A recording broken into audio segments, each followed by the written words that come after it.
Hi guys, and welcome to this week's preview of the Ladbrokes Oakleigh Plate on Saturday at Caulfield. With me as always to run through the race is our Victorian analyst, Trevor Lawson. Trev, welcome. Thanks, Daniel. Thanks, everybody. Trevor runs our hugely popular and profitable Victorian packages, Trev's Bets and Melbourne Ratings. If you are interested in joining either of these packages or any others, give us a call on 1300 500 057 or alternatively email us at team@championbets.com.au.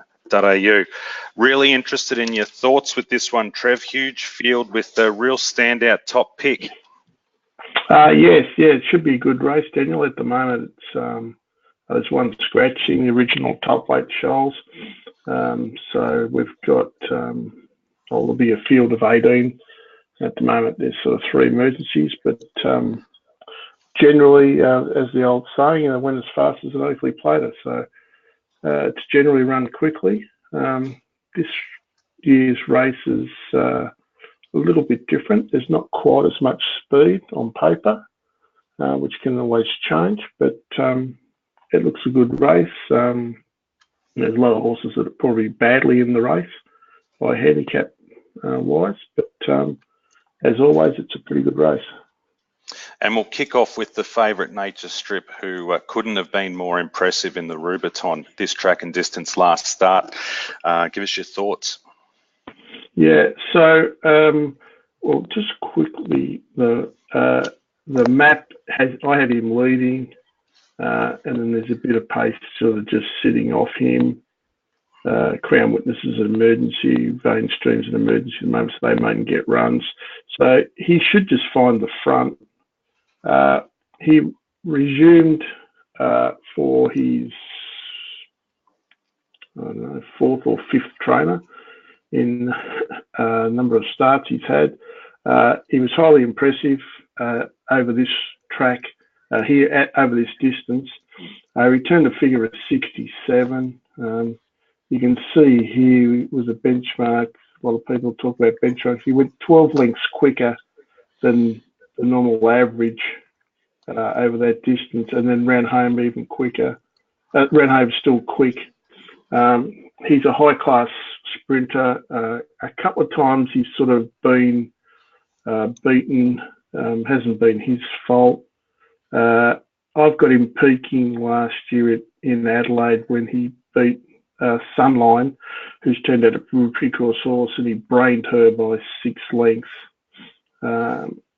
So I've just left him in at the figure he'd returned first up. He's had 14 days off. He's got the same rider on. So Damien's only been beaten once on him, and I think he'll find the front. So I think he's clearly the horse to beat. And in a market, I sort of do it to 90%, and with 21 horses in the market. So I've got a lot of horses in the market. I've got him with $2.40 chance. So when I tidy it all up, I'll probably have him sort of around 225, something like that. I think he's clearly the horse to beat. We'll move on to your second pick, Fedora Trev, resuming, won the Moya Stakes at Moonee Valley, resuming last time in. Yeah, she's a good horse, fresh. She's had 2 jump outs and gone quite well. She resumed September 2017. She was beaten an inch in the Group 1 on Grand Final Eve. She went to Ascot and won. Then she ran fresh up at the Gold Coast. And then she won again last year. She won on Grand Final Eve in a fast run race, producing a good figure. Then she hit a wet track, and then I think as an afterthought, she went to Perth. I would assume this has just been a target race for her. So I've got a 2 best figures, Moonee Valley 65. I've put her in at 63.5, which she can sort of do rather comfortably. She's a 6-year-old mare now. I've put her in at 63.5, and I've got her a $12 shot, a $12 second pick.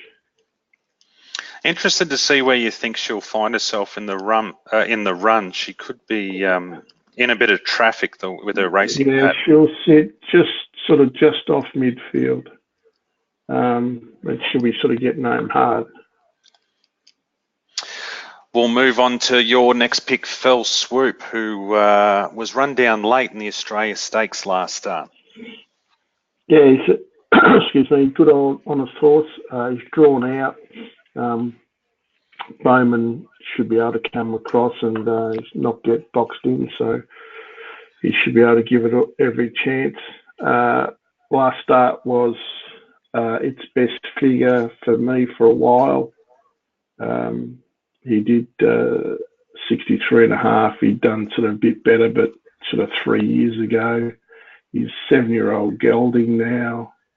He was left alone in front. Ran second to Whispering Brook, who was beaten by the by the older horses last start, over 1400 last start. Just sort of come off that rating slightly, taken sort of one off, drawn out, and sort of 7-year-old, and I've got him priced at $17, but equal third pick in the market. Trev, interesting runner, your next pick, Eduardo, a very lightly raced 5-year-old with 3 wins and 2 seconds from 5 starts.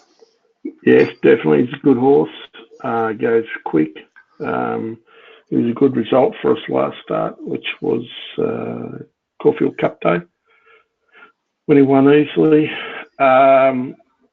He's drawn 20 with all the scratchings in, so he'll come in a couple. He trialled impressively, won by 8 lengths. He was just much better than him. He's a fast horse. He'll come across and race on the pace. As you can see, I've got his ratings progressing each run. So I've put him in at what he can do, which is 61.5. And just because he's sort of drawn a fair way out, and there's a couple other horses that can kick up inside him, I've just taken half a kilo off, just sort of not much, and got him priced sort of $17. Otherwise, I'd sort of probably have him $14 or something. I sort of got him $17 and got him equal third pick. Your next pick, Steel Frost, number 16, under the riding of Jamie Carr. Jamie Carr, yes. First up for our ex-Sydney ratings analyst, Nathan Snow, and his partners. He's quite a good horse since they purchased him here when he was first up, September 2017. He won his first 4. He's a good galloper. Most of his best runs are 1400. He failed his last 2 runs, but they were on significantly wet tracks. Looks to me sort of like it's been a target race here first up, which he does go well. And I've put him in at 60.5, so about a length off his best. No worries. Your next got him at $26. Yeah, is Charge. Next pick, yeah, absolutely. Charge, Chris Waller, Michael D. Ridden. Charge did a good job in the Eskimo Prince at Warwick Farm, resuming last start. Yeah, he got sort of over racing. He sort of hit the line pretty good. He was impressive winning at Moonee Valley. Cox Platedale, I think it was, when he crossed him from the outside barrier and just charged away, kept going to hold on. He's a pretty honest horse. He'll get a good run in the race. He should be able to sort of box seat behind Nature Strip. And I've got him, I put him in at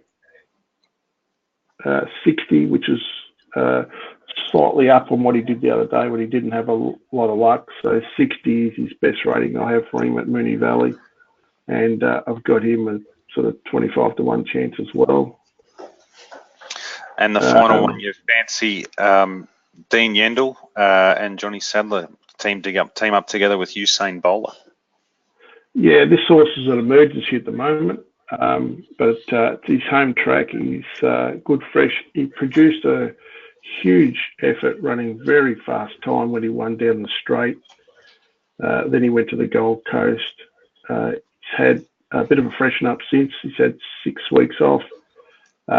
Just not 100% sure that he can repeat that rating of 62, which was, I say, was a massive spike. The market sort of didn't expect it that day. And I've taken 1 length off him, and I have him also at sort of 25 to 1. But, equal 5th pick, in a wide open race. That's a wide open race outside the favourite. Fantastic, Trev, and congratulations last week on In Her Time as well. Yeah, it was a good result. I think the second horse might have been slightly better in the end because they bet easy. We're happy to bet $8.50 and $9 at death, but the winner was a good result. Yeah, too smart to take the Quinoa, but I hope some clients out there did.